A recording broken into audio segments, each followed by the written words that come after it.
es de mis favoritas definitivamente. Y pues también vamos a tener, me parece que son 2 horas, ¿o cuánto tiempo es el que tenemos para la clase?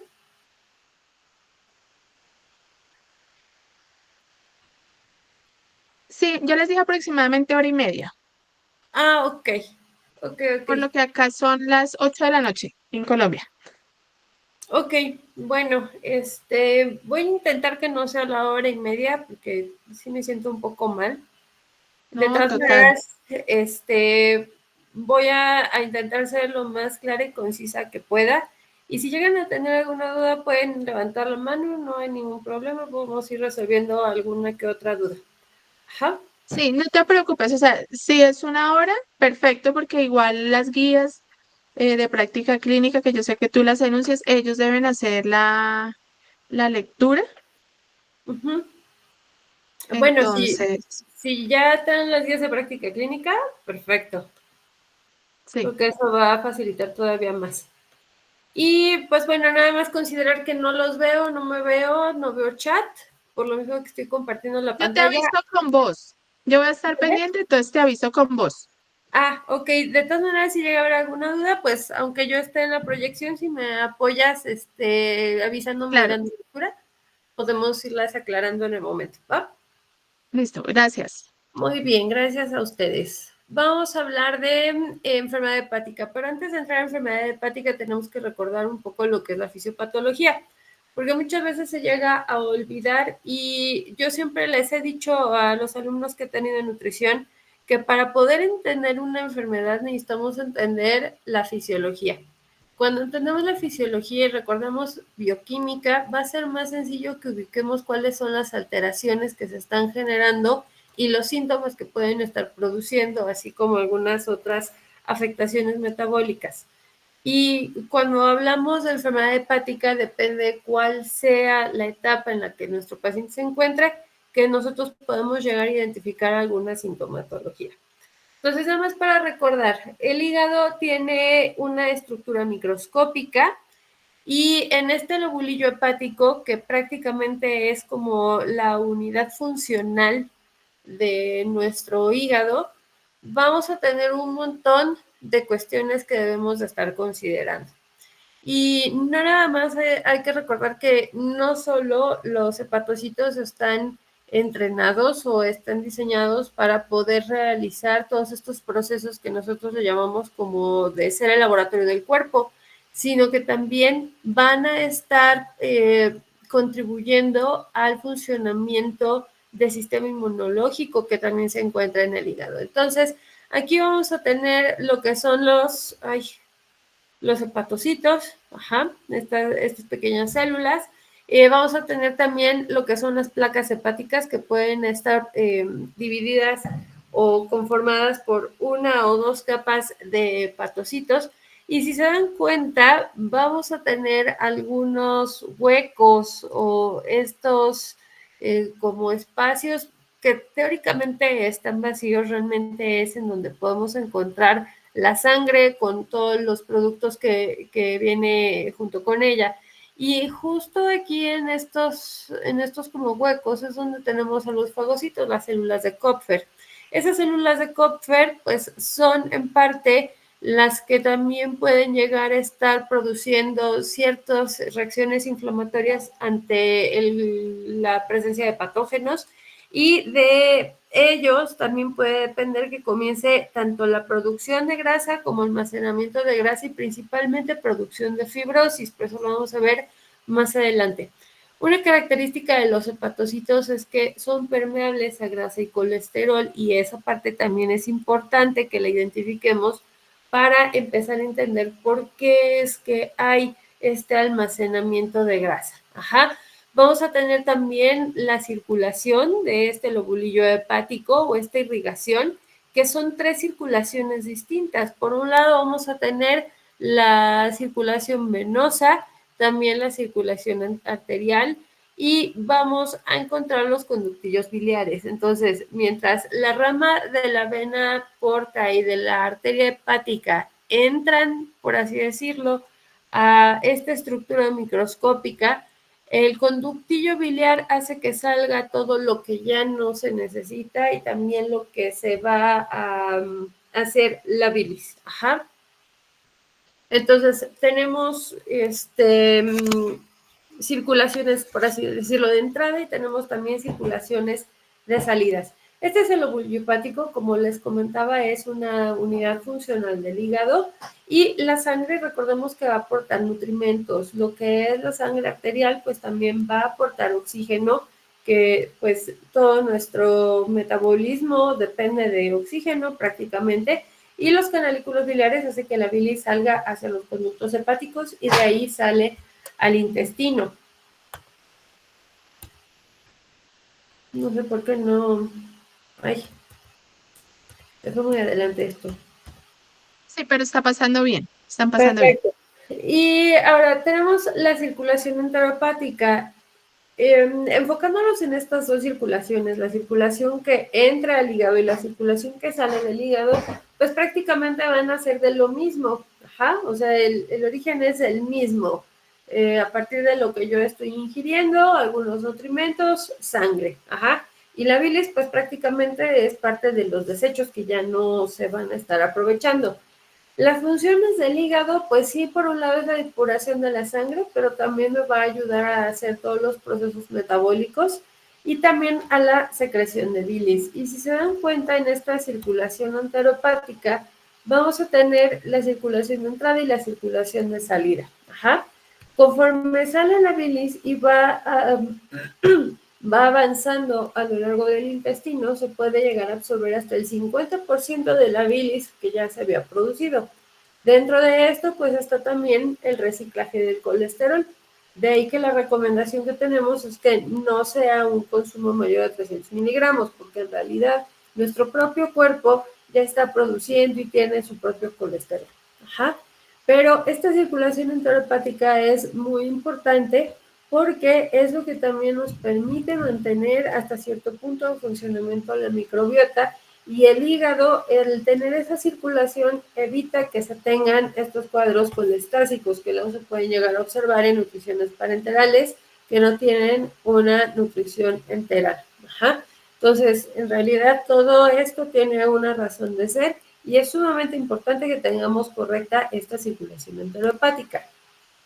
Ahora sí, ya teniendo como las bases o habiendo recordado las bases fisiológicas de lo que es el hígado, pues entonces podemos empezar con lo que es la enfermedad hepática crónica. Ajá. Ahorita ya sabemos que se llama disfunción metabólica asociada a enfermedad estetóxica hepática. Es hígado graso. Ajá.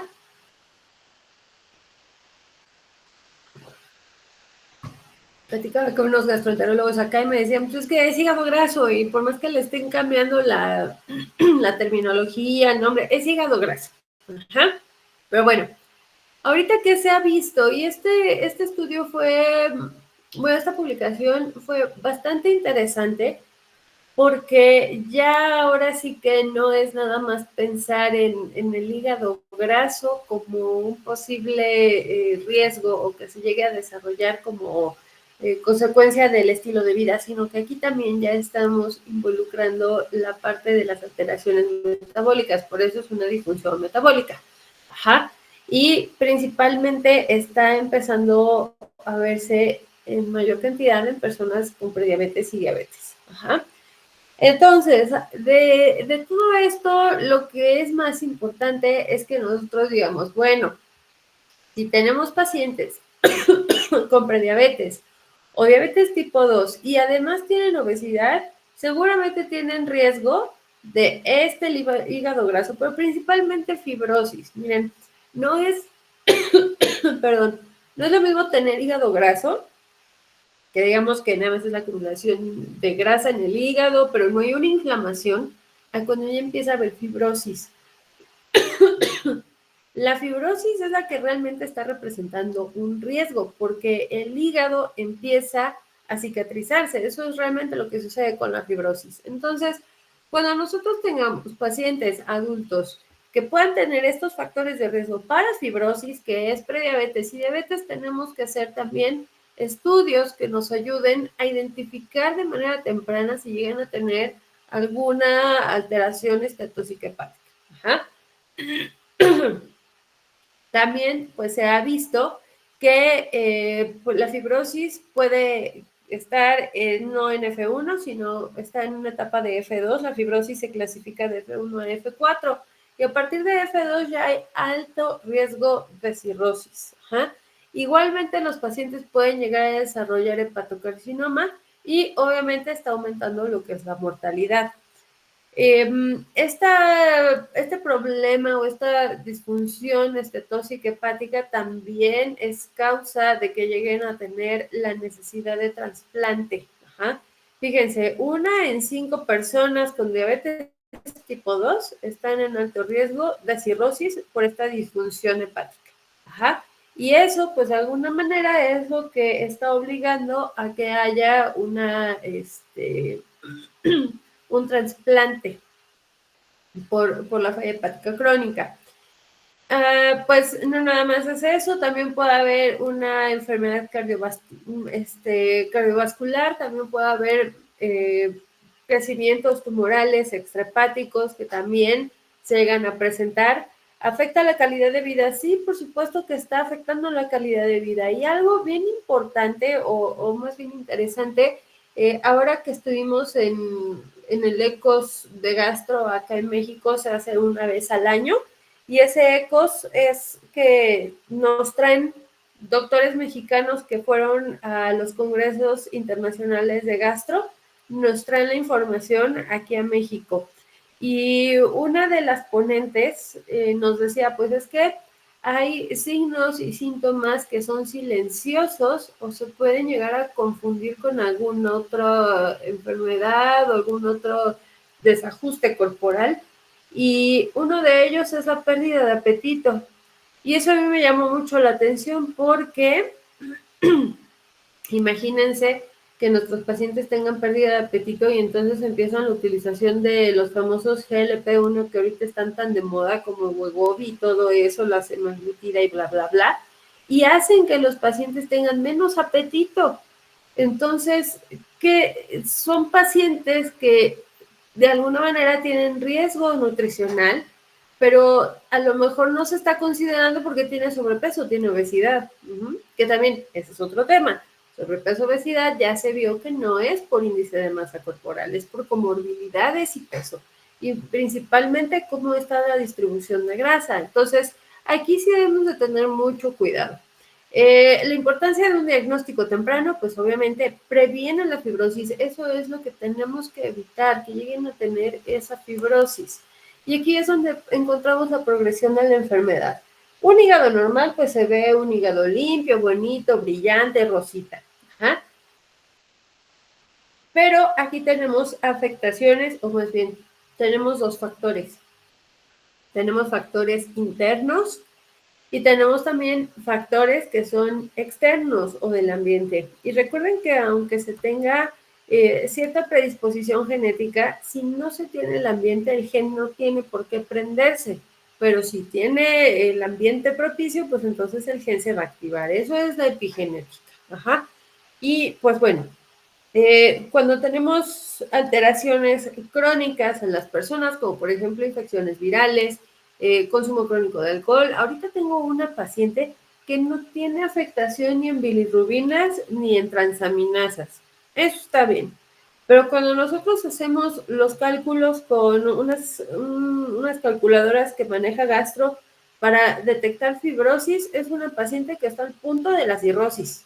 O sea, es impresionante, nos da un chatbot B y pues eso nos está llamando la atención porque decimos, bueno, ¿cómo es posible que no tenga afectaciones en los parámetros del laboratorio que tendríamos que ver afectados en una enfermedad hepática, pero tiene un chatbot B y además de eso tiene una citis impresionante? Ajá. Entonces, ella tiene un consumo crónico de alcohol.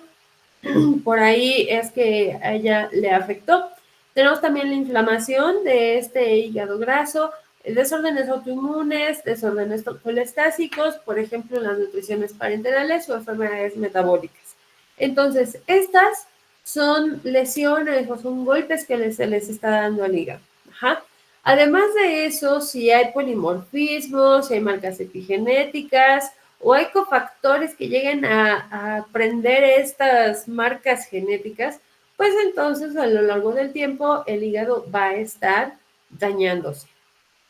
Va a haber daño inflamatorio por estas cuestiones, sí. Va a empezar a haber deposición de grasa, recordemos que es permeable a colesterol y triglicéridos. Empieza a haber muerte de células parenquimales y empieza a haber una angiogénesis aberrante. Y esto es lo que puede llegar a generar una fibrosis. Ajá. Esta fibrosis, pues, miren, si se detecta a tiempo, podemos hacer que se resuelva la fibrosis. Pero si la detectamos ya junto con la cirrosis, no vamos a poder mejorar el tejido. Sí podemos disminuir la fibrosis, pero no podemos quitar el tejido muerto de cirrosis. Ajá.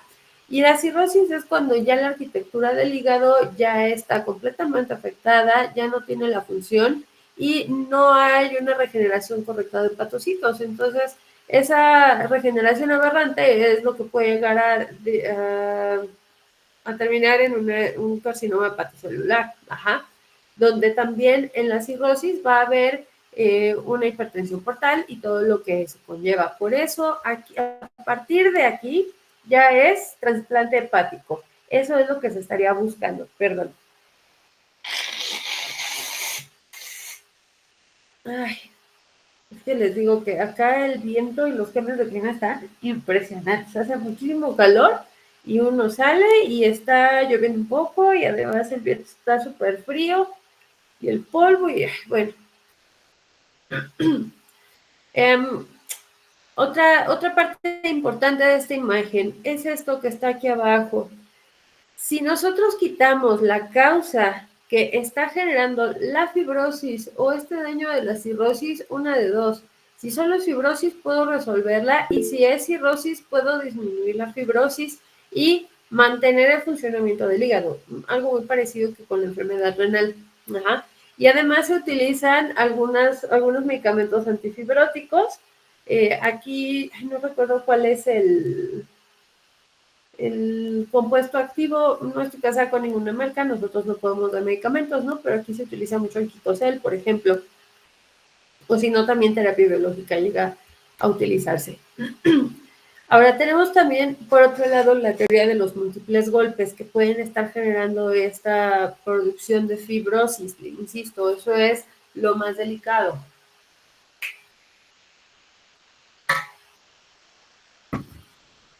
Entonces, el primer golpe, por así decirlo, es interno del hígado y también de nuestro metabolismo. Cuando hay resistencia a la insulina, el tejido adiposo va a empezar a liberar ácidos grasos libres. Y recordemos que el hígado es permeable a estos ácidos grasos. Tengo que ir por la conexión de mi computadora. Espérenme tantito.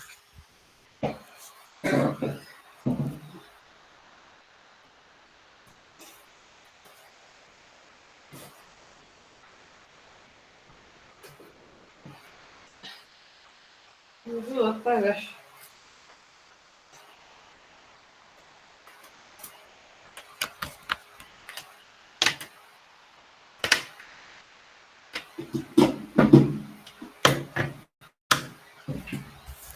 Ajá, entonces, tenemos el primer golpe, como les decía, son los ácidos grasos libres. Y recordemos que los hepatocitos son permeables a estos ácidos grasos y colesterol. Ajá. Entonces, como son permeables, se van a acumular los triglicéridos, va a aumentar la resistencia a la insulina y va a haber lipogénesis hepática de nuevo. Va a tener resultado de esteatosis.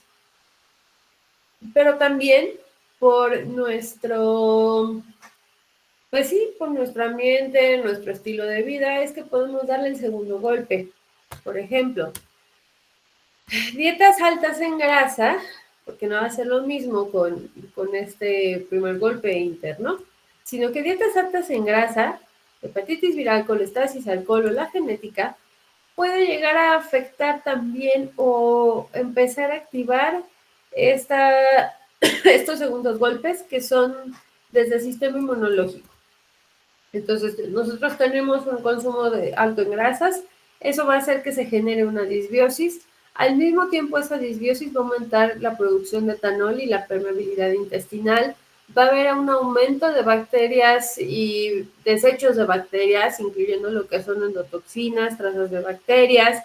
El lipopolisacárido también va a estar dentro de lo que el sistema porta. Y recordemos que la irrigación va por el sistema porta, por la vena porta, llega al hígado.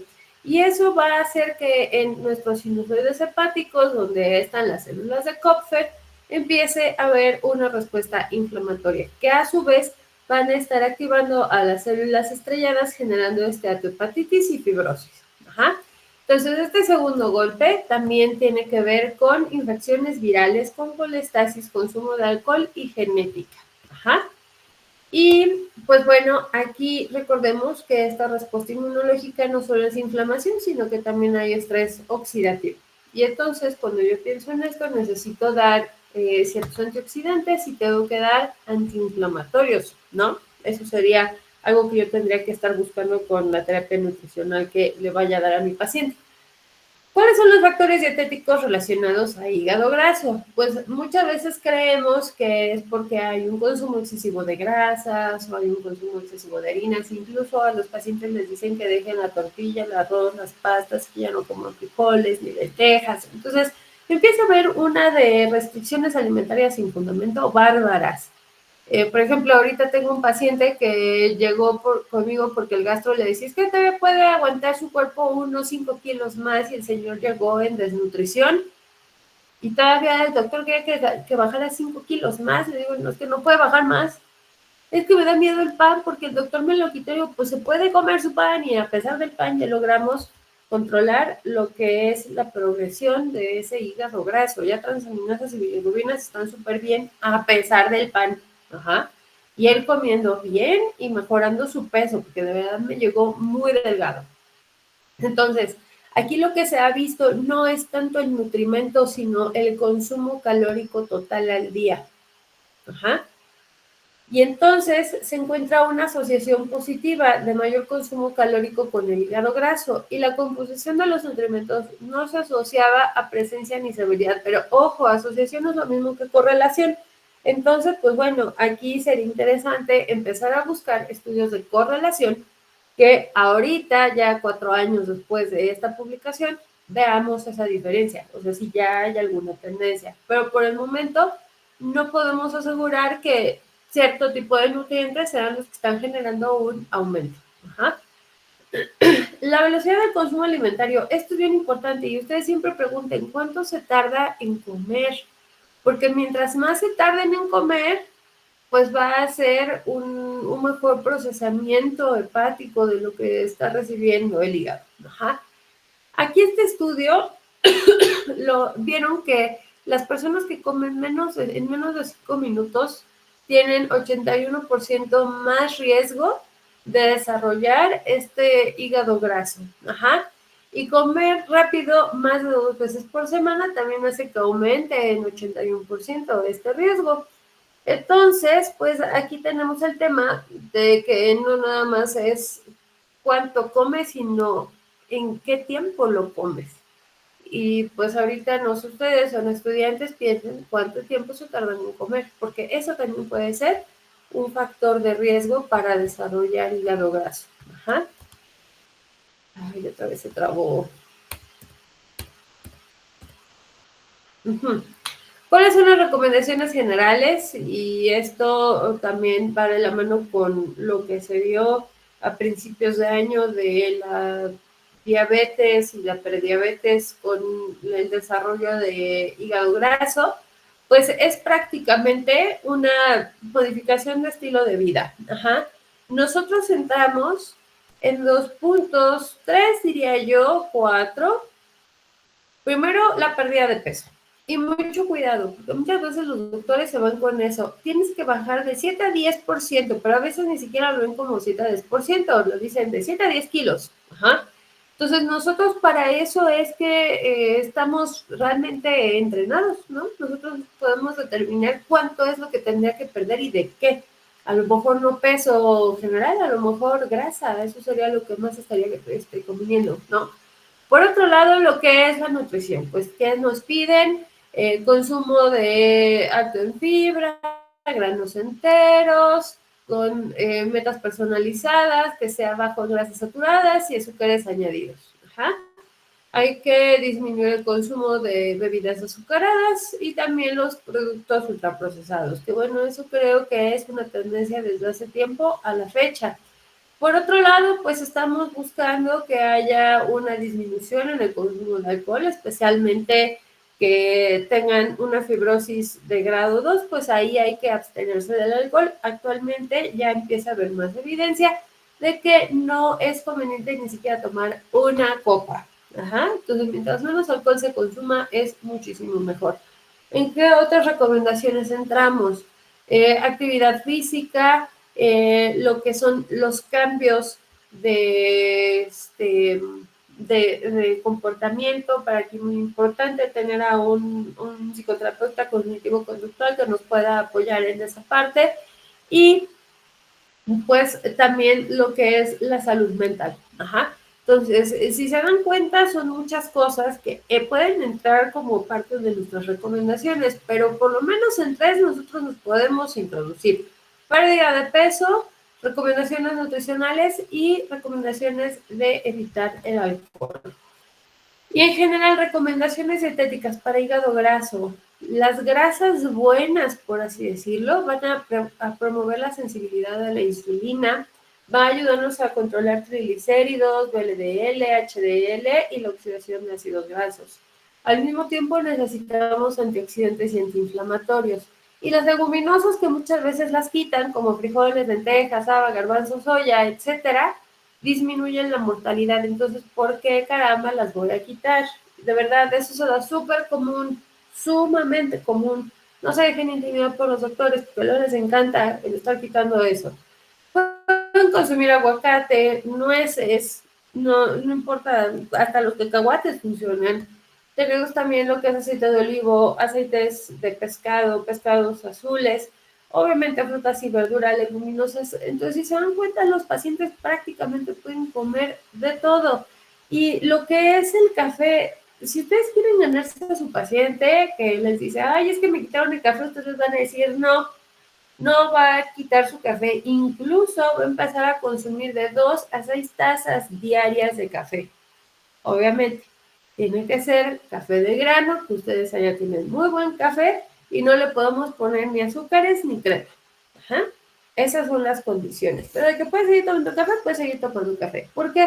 Porque disminuye la fibrosis, disminuye la activación de células estrelladas, que son las que producen fibrosis, es antioxidante, aumenta la beta-oxidación y disminuye la lipogénesis de nuevo, que eso, recordemos, es uno de los efectos que tiene el golpe en el hígado directamente. Y si se dan cuenta, hay menos probabilidad de que lleguen a presentar fibrosis o que continúe desarrollándose. Ajá. ¿Qué pasa ahora con la suplementación del hígado graso? Porque también esto llega a ser algo bastante interesante. Y que incluso se podría decir que está de moda con tanto nutrición funcional. Pero a ver, una nutrición bien hecha es nutrición funcional. Punto. No necesitamos chochos, cápsulas ni ningún otro suplemento. Y debemos de tener mucho cuidado. Aquí en estos estudios se observó que la suplementación de curcumina y silimarina, o Q10, resveratrol, curcumina y silimarina, podían disminuir la fibrosis. Hay una recomendación de 80.500 miligramos por día de curcumina como parte de las recomendaciones generales, porque es la que se ha observado que tiene menor, o más bien más impacto en la disminución de la fibrosis. Y pues si se dan cuenta, la mayoría de la evidencia que utilizaron era con bajo riesgo de sesgo. El resveratrol también se presentaron buenos resultados, pero nada más se incluyeron 3 estudios. Y la silimarina, pues, deja mucho que desear, ¿no? Porque en realidad no tenemos una diferencia significativa. Ahora, aquí es importante decirles que los suplementos de curcumina ahorita ya empiezan a reportarse como causantes de fallas hepáticas. Entonces, aunque es muy prometedor esta parte de la suplementación de curcumina, lo mejor es que se agregue ese, pues ahora sí que ese, ¿cómo se llama? Ay, como condimento a los alimentos en vez de estar consumiendo el suplemento, porque recuerden que en suplementos no sabemos realmente cuál es la regulación, si están regulados, si no, cuál es lo que contienen, si realmente es lo que tiene la etiqueta. Entonces hay que tener mucho cuidado con eso. Ajá. Ahora, la disbiosis intestinal. Disbiosis, recuerden que es parte de los segundos golpes que va a estar recibiendo nuestro hígado. Entonces, la disbiosis intestinal va a estar alterando el sistema inmunológico intestinal, porque para eso sirve la barrera intestinal, para evitar que tengamos, pues, patógenos y toxinas que lleguen a pasar esa barrera. Ajá. Pero bueno, la barrera intestinal evita la translocación bacteriana y la vena porta va a estar llevando lo que son los compuestos intestinales absorbidos. Cuando hay una dieta alta en grasa, consumo crónico de alcohol, antibióticos crónicos, enfermedad inflamatoria intestinal, edad o estrés, va a aumentar la permeabilidad intestinal. Ajá. Y entonces ahí es donde empieza un problema. Si pensamos en una dieta alta en grasa, debemos de tener mucho cuidado con las dietas keto, por ejemplo, porque esas buscan dar lo más que puedan de grasa, lo más que puedan de proteína, sin carbohidratos. Pero ya vimos que pueden consumir frutas, verduras y granos enteros. Entonces, ¿por qué voy a estar quitando lo que son los carbohidratos? ¿Qué hace la disbiosis intestinal? Pues va a haber una menor fermentación de la fibra, vamos a tener menor síntesis de ácidos grasos de cadena corta, la mucosa intestinal va a producir inflamación, va a haber menos péptido antimicrobiano como parte del sistema inmunológico y va a aumentar la permeabilidad. Y las bacterias gram negativas van a producir lipopolisacárido. El lipopolisacárido va a entrar a sistema porta, porque aquí ya tenemos el lipopolisacárido, entre otras cosas, va a entrar al sistema porta, se van a afectar las células de Kupffer, se van a empezar a activar las células estrelladas, se activan los receptores tipo TOL, también las citoquinas inflamatorias empiezan a hacerse presentes y va a haber una producción de fibrosis. Ajá. Todo eso es lo que sucede con una disbiosis intestinal. ¿Qué podemos hacer? Probióticos, hay que suplementarlos y si es multicepa es muchísimo mejor. Tenemos Bifidobacterium y Lactobacillus. Ajá. Esto nos va a ayudar a la translocación bacteriana y no vamos a absorber lo que son las endotoxinas. Va a haber mejoría en los marcadores de función hepática y también histológicamente. Eso es algo también muy importante porque fibrosis es a nivel histológico. Va a haber una disminución de la inflamación y de la estatosis con una reducción del lipopolisacárido, una reparación de la barrera intestinal, modulación inmunológica y disminución de citoquinas inflamatorias. Y aquí entran lo que son los lácteos. Perdón. Entran lo que son los lácteos. Ajá. Alguna vez platicando con un productor de quesos veterinario zootecnista me decía, pues es que creemos que todos los lácteos tienen la misma cantidad de probióticos, pero no es cierto. Los que tienen más son los quesos y los yogures. La leche tiene menos, pero de todas maneras te da alguno que otro beneficio, ¿no? Y pues, ¿cuáles son nuestras opciones terapéuticas? Aquí este cuadro me gusta mucho, si quieren tomarle foto, creo que puede ser interesante que lo tengan porque nos dice cuáles son las posibles cepas que nos pueden ayudar en ciertos cuadros. Por ejemplo, nada más cuando hay hígado graso, si se dan cuenta tenemos tanto streptococo, bifidobacteria y lactobacillus. Ajá. Importante no es Saccharomyces, que ese es uno de los más famosos, ¿no? Pero no hay Saccharomyces. En cirrosis sí hay que dar alimentos fermentados de la leche, definitivamente. Lo que es hepatocelular, carcinoma hepatocelular, pues también nos puede ayudar a disminuir el volumen del tumor. Ajá, y también lo que es el crecimiento, la velocidad de crecimiento. Y lo que es en encefalopatía hepática, Si se dan cuenta, tenemos lactobacillus, bifidobacteria, algunas cepas no patogénicas como de E. coli, Clostridium, Streptococo y Saccharomyces. Aquí sí entra el famoso Saccharomyces. Ajá. Pero, pues personalmente yo les puedo decir que lo mejor es que sea multicepa, que tengas por lo menos lactobacillus y bifidobacteria. Ahora, el daño hepático mediado por inmunidad. Ya vimos la disbiosis, eso genera translocación bacteriana, patrones, ¿cómo son? Patrones patógenos y lipopolisacárido. Y vamos a tener daño hepático. Eso al mismo tiempo, además de la disbiosis, va a generar inflamación y fibrosis. Creo que eso ya quedó claro. Y empieza la progresión. La progresión de la cirrosis ya es cuando hay una hipertensión portal, hay una falla hepática progresiva o un hepatocarcinoma. Entonces, así va la progresión. Primero es el hígado graso, después la fibrosis, luego la cirrosis y por último el cáncer. Ajá. La cirrosis puede ser compensada o descompensada. Ahí depende mucho. Yo tengo pacientes que desde que les diagnostican corren conmigo y me dicen, no, pues es que me encontraron cirrosis por hígado graso y principalmente las mujeres. Ahorita se están presentando muchos casos y afortunadamente muchas llegan a tiempo y pueden tener una cirrosis súper compensada, siguen trabajando, haciendo sus actividades diarias, ganando masa muscular, hacen su actividad física, les está yendo muy bien. Pero en otros casos llegan ya muy descompensados. Entonces, ahí debo de saber qué es lo que voy a hacer. En cuanto al estado nutricional de un paciente con cirrosis, hay alto riesgo de malnutrición. Cuando hay una cirrosis compensada, la malnutrición se presenta en 20% y una descompensada hasta en 50% va a haber malnutrición.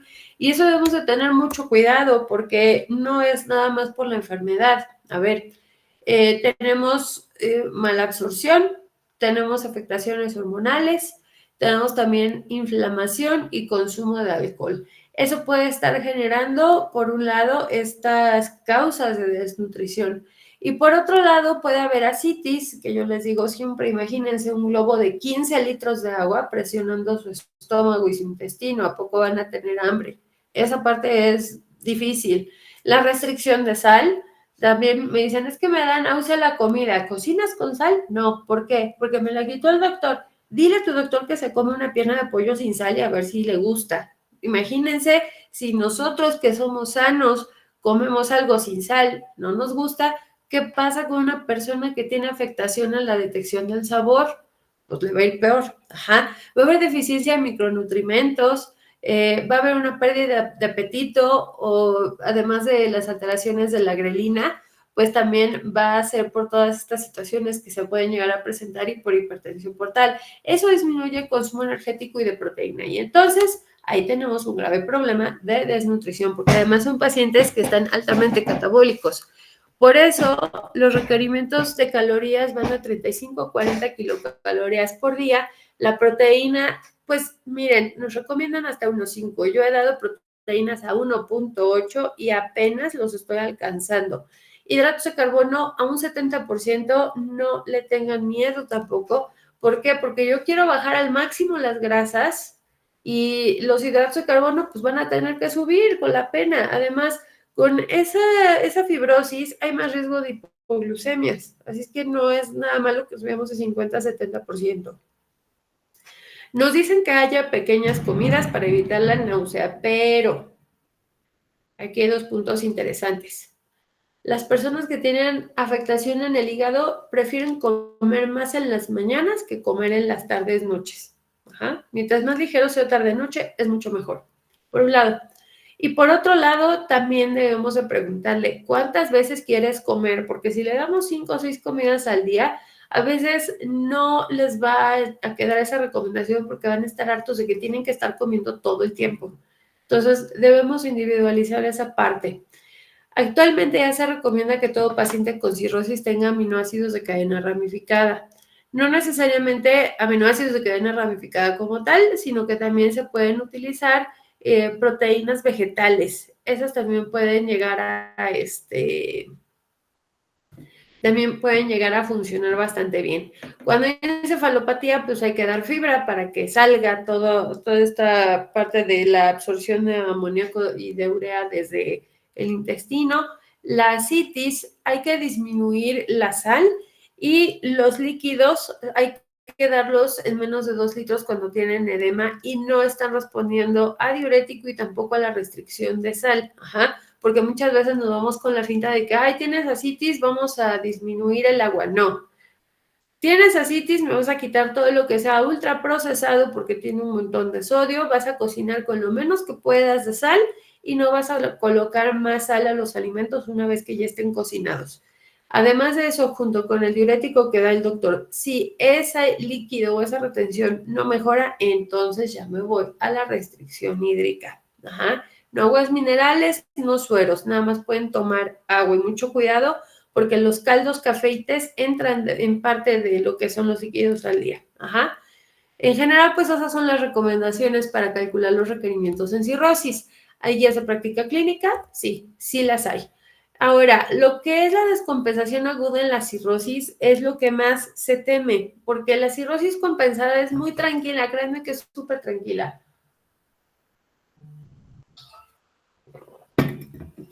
Insisto, van a comer bien, van a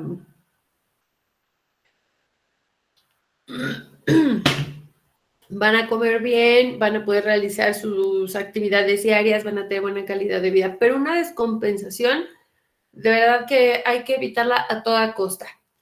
Por la disbiosis puede haber una infección, puede haber inflamación, falla orgánica múltiple y también puede haber una mortalidad de 28 días.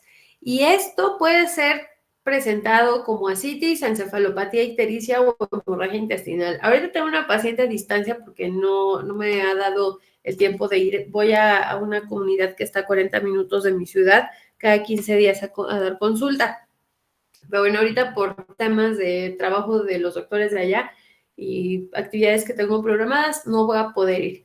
La empecé a ver en línea y me mandaron sus laboratorios. Hace unas semanas su albúmina estaba en 2 punto y algo. Una ascitis importante, yo le calculo como unos 15 litros para ese momento. Electrolitos estaban bien. Hoy me mandan sus estudios y ya tenemos albúmina de 1 punto y algo, con una descompensación de electrolitos impresionante. Y entonces le pregunto al doctor, bueno, ¿qué vamos a hacer? ¿Le van a hacer paracentesis o van a utilizar diurético? No es que no lo podemos hacer paracentesis, le digo, pues entonces van a darle diurético. No es que tampoco le podemos dar diurético. Yo, pues entonces, ¿qué vamos a hacer? O sea, no la puedo dejar sin tomar agua.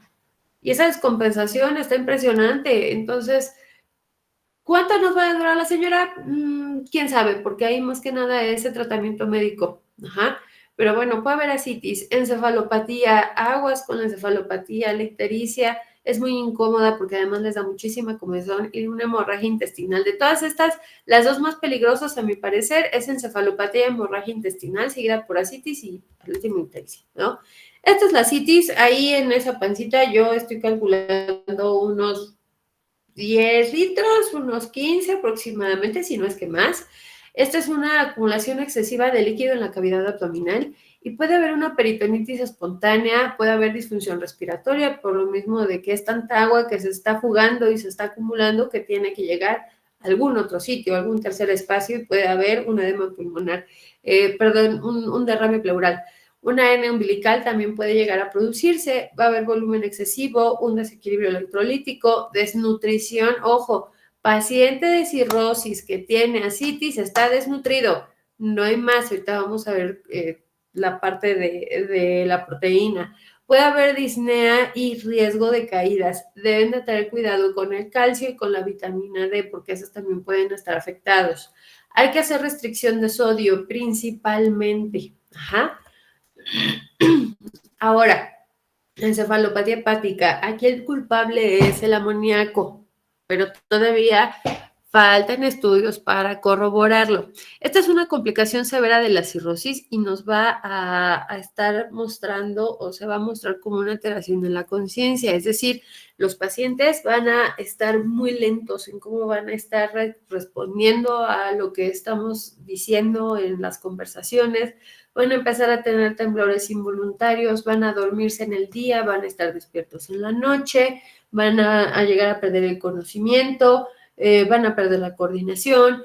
Entonces, ¿hay una alteración de conciencia? Sí. ¿Qué sucede? El amoníaco se puede producir en el intestino y también en el riñón. Vamos a tener una acumulación en la sangre. Va a haber un paso a la barrera hematoencefálica. Va a afectarse la síntesis de glutamina. Va a haber una disfunción mitocondrial, estrés oxidativo y por último neuroinflamación. Y aquí tiene que entrar la sarcopenia. Si hay sarcopenia, no hay síntesis de glutamina, va a empezar el aumento del catabolismo y va a haber hiperamonemia. Ajá. Entonces, ¿por qué decimos que una cirrosis descompensada es una desnutrición segura? Por esto. Ajá. Paciente desnutrido que sea con cirrosis, aguas, porque se les puede complicar. Sin embargo, lo que dicen es, pues sí, está muy padre esta teoría, pero no hay correlación con la severidad de la encefalopatía hepática. Entonces decimos, entonces sí o no. Hay tendencias, faltan estudios, pero hay tendencias. Y la suplementación, otra vez entramos con prebióticos y con simbióticos. Recordemos que tenemos prebióticos con lo que son las fibras, fructooligosacáridos ahorita están muy de moda, los lactooligosacáridos y la lactulosa. La lactulosa la pongo de negro porque es el laxante que le dan a los pacientes que tienen cirrosis justamente para evitar que lleguen a presentar una encefalopatía. Estos prebióticos nos ayudan al crecimiento de los probióticos, por eso lo mejor sería utilizar un simbiótico, ¿no? Que tenga uno o más probiótico y además que tenga uno o más prebióticos. Va a ayudar a mejorar colesterol, triglicéridos, HDL, LDL, va a haber una mejoría histológica y una disminución de la inflamación, es decir, la PCR mejora y también el factor de necrosis tumoral alfa. Estos simbióticos evitan la absorción de amoníaco, disminuyen el pH, añaden protones, el amoníaco se transforma a amonio no absorbible, aumenta el tránsito intestinal del mismo, disminuye bacterias productoras de amoníaco y se está preguntando ahorita, bueno, si damos lactulosa, ¿qué pasaría si diéramos una dieta basada en plantas? Y eso es lo que yo he implementado y les va súper bien. Dieta basada en plantas, recordemos que no es lo mismo hablar de ser vegetarianos o de ser veganos. Simplemente es que de las proteínas que yo le voy a dar a mi paciente, el 60% van a ser proteínas vegetales y el 40% restante van a ser proteínas animales. Ajá. Ahora, encefalopatía hepática, esto pues también puede ser por la inflamación. El amoníaco puede causar neuroinflamación por citoquinas y va a afectar a nivel cognitivo, por un lado. Por otro lado, puede haber una inflamación sistémica con aumento en permeabilidad intestinal, hipertensión portal y estrés oxidativo. De esto, pues vamos a tener inflamación aumentada por el efecto del amoníaco y hasta cierto punto es una explicación parcial de la severidad de la encefalopatía, pero todavía faltan estudios y no hay suficiente evidencia. La disbiosis intestinal, el hipopolisacárido en sangre va a generar endotoxemia sistémica y eso neuroinflamación. Ajá. Entonces, pues sí, también tenemos que ver esa parte. Sarcopenia, ¿qué pasa? Los pacientes que presentan encefalopatía hepática tienen malnutrición hasta en un 90%, es demasiado. Ajá. Y ojo, la desnutrición es un predictor independiente de complicaciones. Entonces, insisto, si sus pacientes tienen una cirrosis descompensada, hay que sospechar de desnutrición y sarcopenia de inmediato. No es lo mismo malnutrición que sarcopenia, también, ojo con eso. Ajá. Pero bueno, la malnutrición por sí misma es un predictor independiente de complicaciones, es decir, independientemente de cuáles sean los factores que está presentando o las características de mi paciente, edad, comorbilidades, fármacos, etcétera, etcétera. Si se quitan esas variables que nos pueden estar generando confusiones, aún así se tiene ese predictor de complicación. Ajá.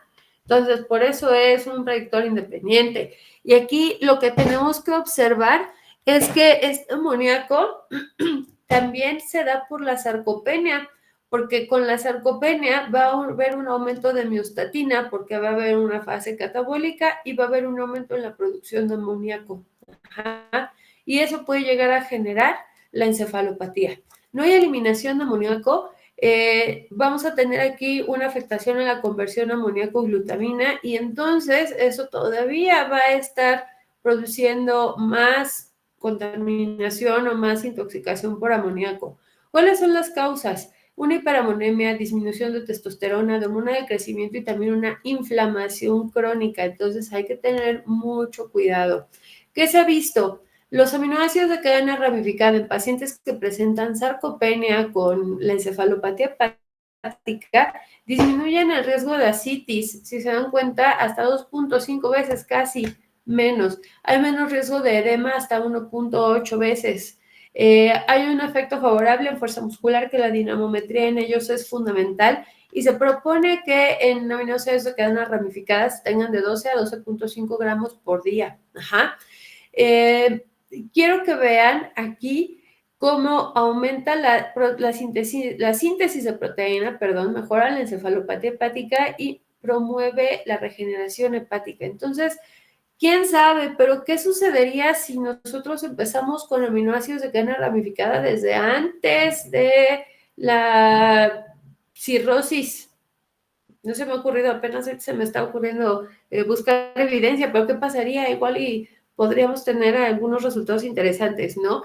Hay un aumento en la proteína muscular, en la síntesis de albúmina, que esa es la encargada de la presión oncótica. Y si la albúmina baja, pues entonces el líquido del cuerpo va a hacer lo que se le dé la gana. Ajá.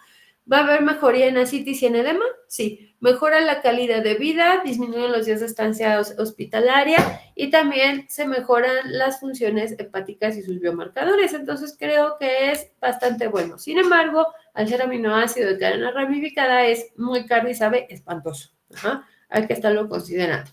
Entonces, podemos decir que la encefalopatía, en resumen, es causada por disbiosis, por afectaciones inmunológicas, por alteraciones nutricionales y alteraciones neuronales, ¿no? ¿Qué voy a hacer?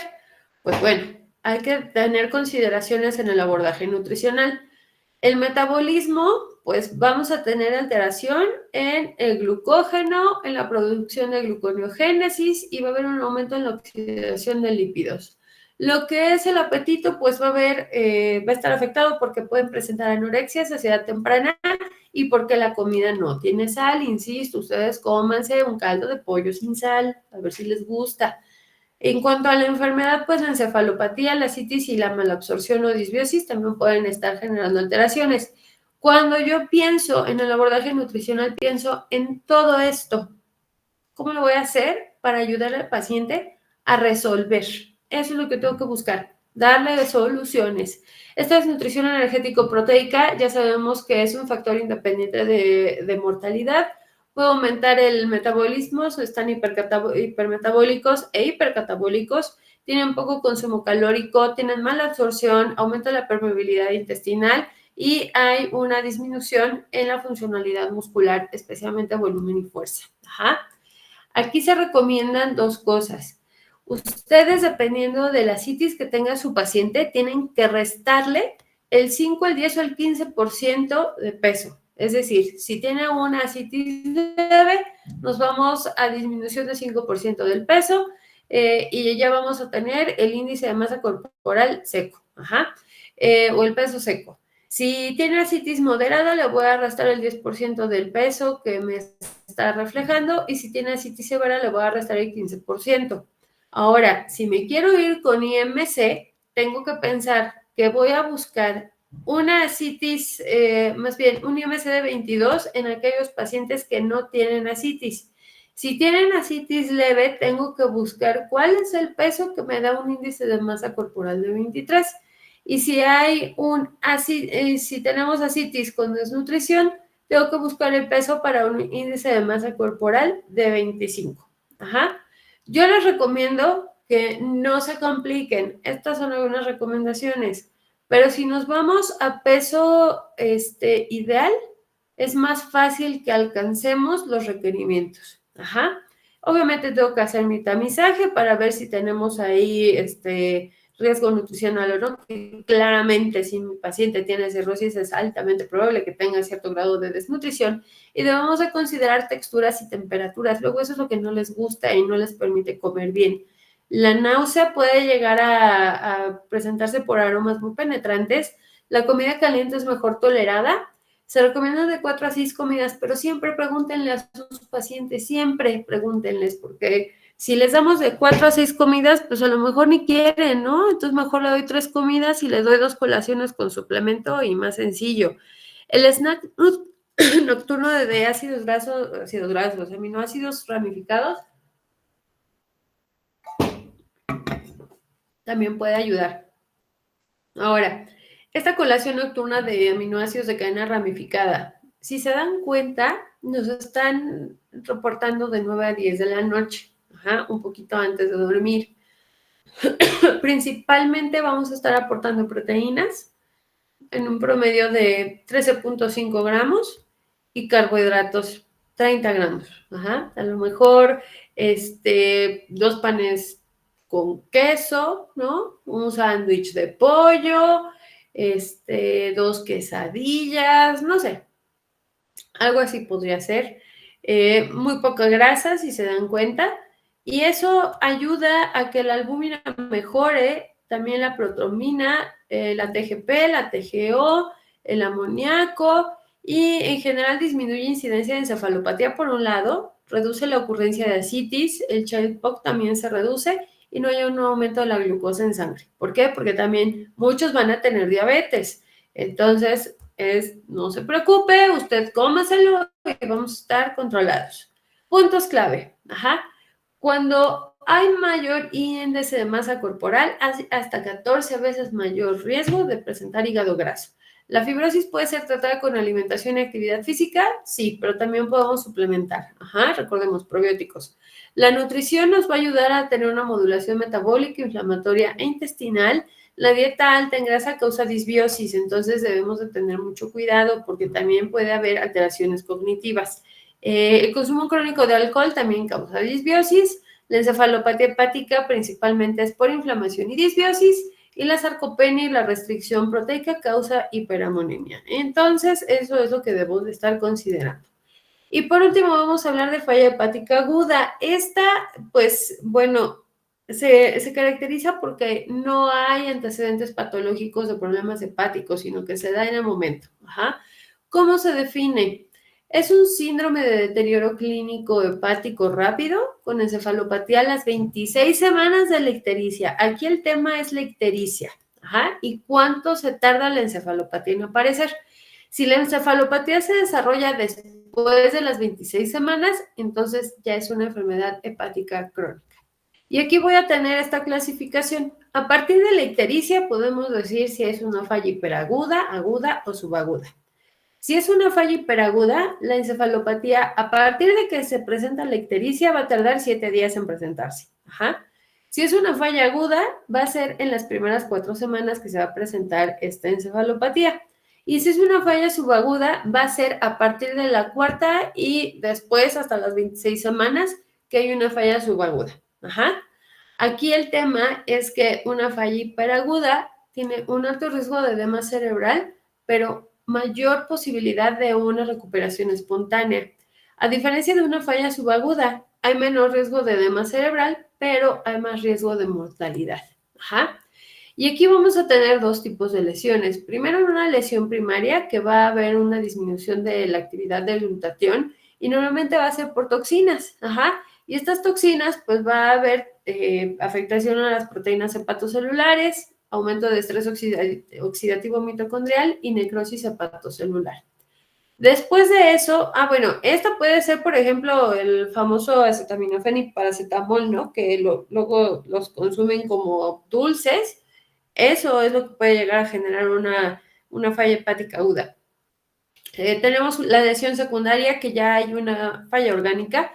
en donde estos patrones, ay, se me va, patogénicos, pueden hacer que se active el sistema inmunológico, hay estrés oxidativo, hay daño al hepatocito, respuesta inflamatoria sistémica, puede haber producción de infecciones, sepsis y finalmente falla orgánica múltiple y daño hepático. Entonces la fisiopatología no nada más es por una situación, sino que se dan dos situaciones, igual que en hígado graso. ¿Cuáles son las alteraciones metabólicas? Pues bueno, el gasto energético puede aumentar hasta en un 30%. El catabolismo, pues, está presente, hay hormonas contrarreguladoras actuando y la inflamación también causa anorexia. Los aminoácidos, pues, va a haber hasta 4 veces más aminoácidos de cadena ramificada que van a estar libres. Va a aumentar la glutamina y va a disminuir la urea. El amoníaco, pues, se va a seguir produciendo desde el intestino a partir de la glutamina. Puede haber edema cerebral e inflamación. La glucosa, pues, va a tener una tendencia a la hipoglucemia y vamos a tener una disminución de gluconeogénesis y aumento de insulina. Y lo que son los lípidos, no hay producción de cetonas y tampoco hay ácido graso libre y no hay cetogénesis. Entonces, este es el riesgo que tenemos. Recordemos que la cetogénesis es un patrón metabólico que da energía, ajá, pero si no hay producción de cetonas y tenemos alteración en la gluconeogénesis, ¿qué vamos a hacer entonces con la parte energética? Ajá. El soporte nutricional, pues son pacientes que normalmente van a estar en la terapia intensiva porque no va a ser lo único que van a estar cursando.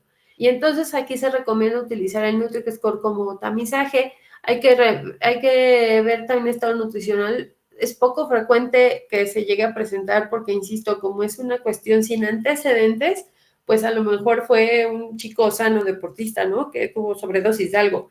Hay que revisar los electrolitos cuando hay falla orgánica múltiple. Las calorías las podemos aumentar de un 18 a un 30% de sus requerimientos basales. Los hidratos de carbono, pues se recomienda hasta 2 gramos kilogramo día. La proteína de las primeras 24 48 horas hay que tener cuidado. Aquí las aumentando poco a poco. Recordemos que si es terapia intensiva, ahorita ya hay una tendencia en la cual pues vamos a tener proteína y calorías, perdón, controladas, pero especialmente las calorías son las que menos van a estar aumentando en comparación a la proteína los primeros 3 días. Posteriormente ya podemos hacer progresiones. Si vamos a utilizar nutriciones parenterales, los lípidos SMOF son muy buena opción porque tienen omega 3 con aceite de pescado, que es antiinflamatorio, y también tienen olivo, que es antioxidante. Y además hay que ajustar a terapias agregadas, por ejemplo, a lo mejor tiene hemodiálisis, ECMO, terapia de reemplazo renal continua, etc. Ajá. Y pues bueno, por mi parte, y hasta este momento, eso sería todo. No sé si tengan alguna duda.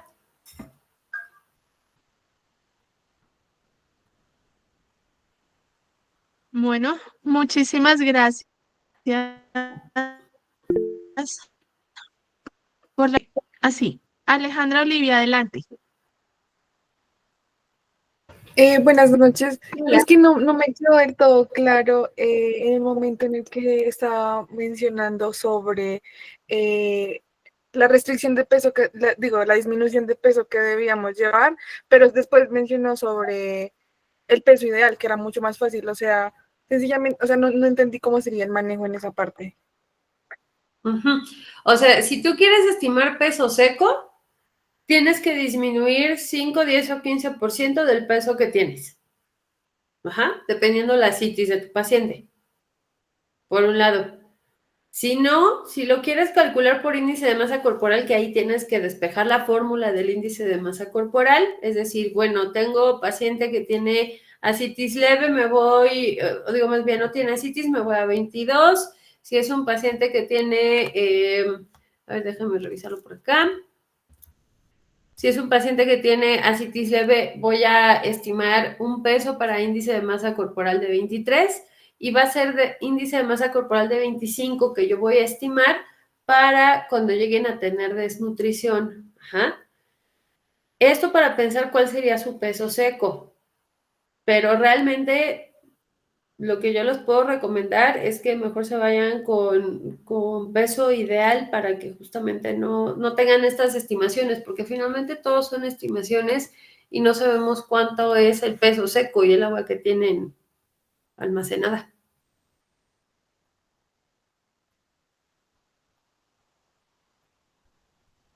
Listo, muchas gracias. ¿Alguien más tiene alguna pregunta?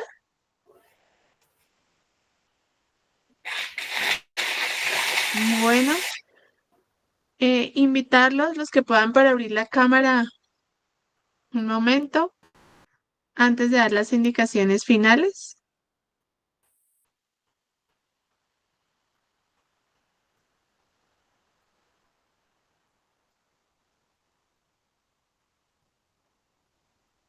Gracias.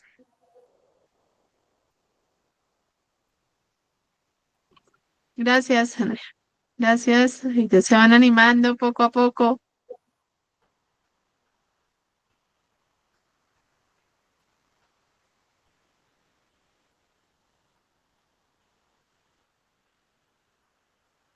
Muy bien.